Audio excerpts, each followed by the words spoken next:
नमस्कार, स्वागत है आपका JJ न्यूज़ में। मैं हूं आपके साथ संगीता। जंगल की खामोशी में जब बाघ की दहाड़ गूंजती है तो ये सिर्फ एक वन्यजीव की मौजूदगी नहीं बल्कि पूरे पारिस्थितिकी तंत्र के स्वस्थ होने का संकेत माना जाता है। आज यानी 29 जुलाई को पूरी दुनिया अंतर्राष्ट्रीय बाघ दिवस मना रही है और ऐसे में उत्तराखंड का कॉर्बेट टाइगर रिजर्व एक बार फिर बाघ संरक्षण की सफलता की बड़ी कहानी के तौर पर सामने है। दरअसल साल 1973 में प्रोजेक्ट टाइगर की शुरुआत के समय देश में बाघों की संख्या करीब 1411 थी, जो 2022 की गणना में बढ़कर 3682 तक पहुंच गई।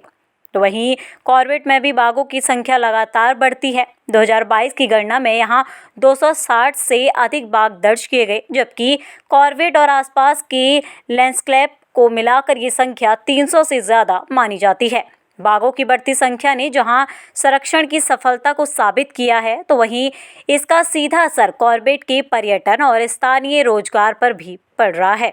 Safari, hotel, resort, homestay, Gypsy संचालन और नेचर गाइड से हजारों लोगों को रोजगार मिला है। हालांकि बढ़ती बाघ संख्या के साथ मानव वन्यजीव संघर्ष और पर्यटन के बढ़ते दबाव को नियंत्रित करना अब बड़ी चुनौती है। ऐसे में ज़रूरत है कि संरक्षण और पर्यटन के बीच संतुलन बनाकर कॉर्बेट की इस अनमोल विरासत को आने वाली पीढ़ियों के लिए सुरक्षित रखा जाए। क्योंकि 29 जुलाई को हर साल हम ग्लोबल टाइगर डे के रूप में मनाते हैं।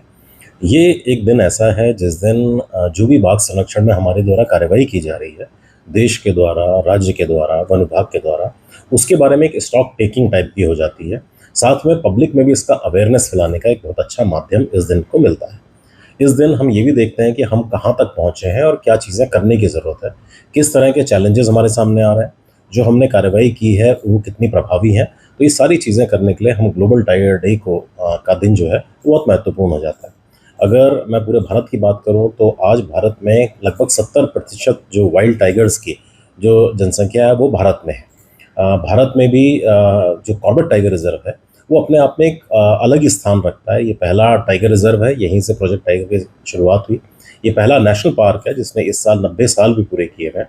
यहाँ पर टाइगर्स की सबसे ज़्यादा नंबर है, हमारे पास 260 से 270 टाइगर पार्क के अंदर पाए जाते हैं और उसके जो आसपास वाले क्षेत्र हैं उनमें भी बहुत सारे टाइगर पाए जाते हैं। और ये जो घनत्व है टाइगर का वो भी सबसे ज़्यादा यहाँ पाया जाता है।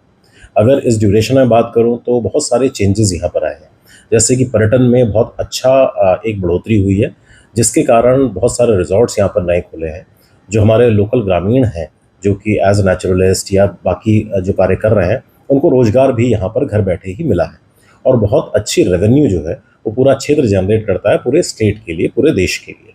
तो ये इसके बेनिफिट हैं, पर कुछ चैलेंजेस भी हैं। जैसे ज़्यादा पर्यटन बढ़ने से जो हमारा इको टूरिज़्म की जो परिभाषा है, सस्टेनेबल टूरिज़्म की परिभाषा है, उसको हमको दोबारा से देखने की ज़रूरत है कि हम किस तरह से उसको आगे बढ़ाएं।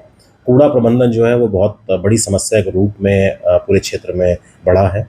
ह्यूमन वाइल्ड लाइफ कॉन्फ्लिक्ट जो है उसमें भी इस क्षेत्र में हमको नए चैलेंजेस दिए हैं।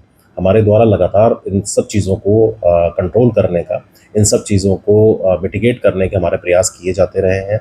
आज का दिन जो ग्लोबल टाइगर डे का दिन है वो एक बहुत अच्छा एक हमको अवसर देता है कि हम जो पुरानी गतिविधियां हैं उनको देखें, आगे के चैलेंजेस जो हमारे पास आ रहे हैं उनको देखें, हमारे द्वारा क्या कार्रवाई की जा रही है उसको स्ट्रेटेजाइज करें, यानी कि स्ट्रैटेजी बनाएं हम, उसके बाद ही हम उसमें आगे बढ़ें। इसलिए दिन बहुत महत्वपूर्ण है। फिलहाल इस खास में बस इतना ही। बाकी की तमाम खबरों के लिए आप बने रहिए JJ न्यूज़ के साथ। धन्यवाद।